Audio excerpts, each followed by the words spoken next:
Was this the right move for the PM to respond to this call for help?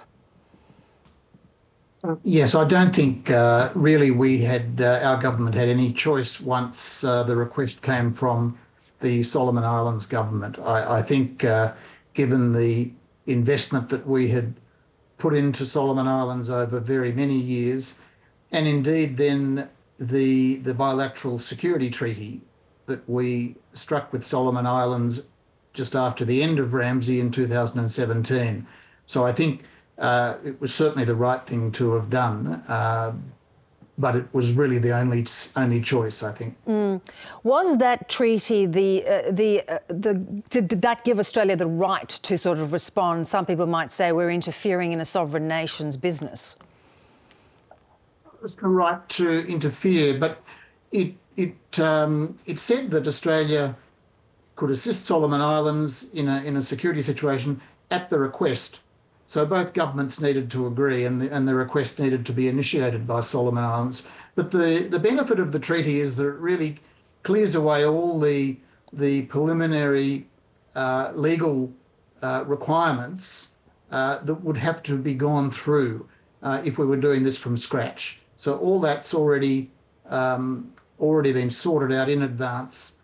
So it really accelerates the extent to which Australia is able to respond. Given Australia had a substantial presence through Ramsay, stationed in Solomons for so many years, is it disappointing that in fact their own police force are not able to manage this kind of uprising? It's disappointing. It's not surprising.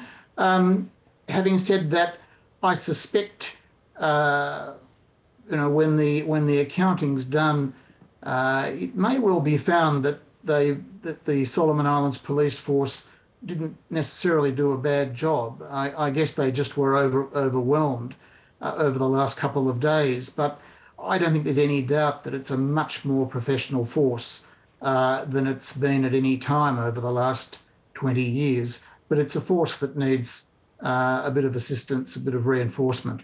It is interesting, isn't it? Because, of course, a mob of 1,000 people may not sound a lot in Australian terms, but in Solomon Island terms, that is a very big group of people. Given the history of conflict there, is there a danger that this could further descend into chaos? Well, I hate to get out the crystal ball. My gut feeling is that these things have a way of burning themselves out, if you like. Certainly the events, the serious events back in 2006, where there was a similar civil unrest, that went for a good 3 days before it was brought under control, and reinforcements had to be brought in at that stage. So I think in the short term, it may well be possible to put a lid on the immediate security problem, including with the support of these reinforcements from Australia. In the longer term, Solomons has got a lot of problems, and they're not amenable to a quick fix. That's a very long-term task. Well, let's talk about some of those problems. What, in your view, really needs to be addressed? Well, I mean, there's corruption.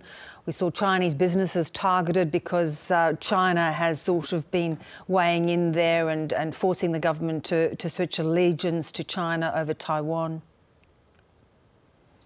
I think there's a lot of grievances in Solomon Islands about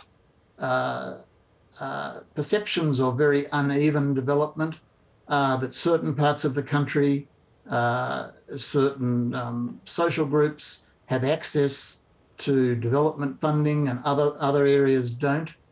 There is a lot of resentment about, as you say, about corruption.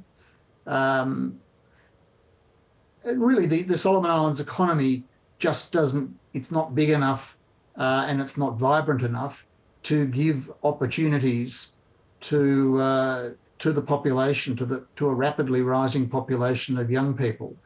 Solomon Islands is starting to take the opportunities provided by Australia's seasonal labour programs, but that's at this stage really only a trickle. So I think a combination of all of those. The other perennial issue in Solomon Islands politics is which might be familiar to Australian viewers, a debate between the central government and the provinces over, how the pie is divided up, how powers are allocated. And that certainly also seems to have been at play in the background to these most recent events. Yeah.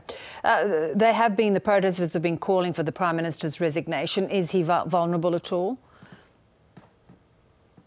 I think there were mixed signals. He made a statement this evening in which he certainly said he wouldn't simply resign, but said that this was a matter for the floor of Parliament. So there's a hint in there that he would be prepared to go, subject to a vote against him, a vote of no confidence in Parliament. And in fact, that is the precedent back in 2006, where a deeply unpopular Prime Minister did resign after the unrest then. But he's a very successful politician, Prime Minister Sogavari. He's been Prime Minister 4 times. He is the preeminent politician of Solomon Islands post-independence history in many ways. So, no one should expect him just to sort of roll over and walk away, I think. James, appreciate your analysis. Thanks so much for your time tonight. A pleasure.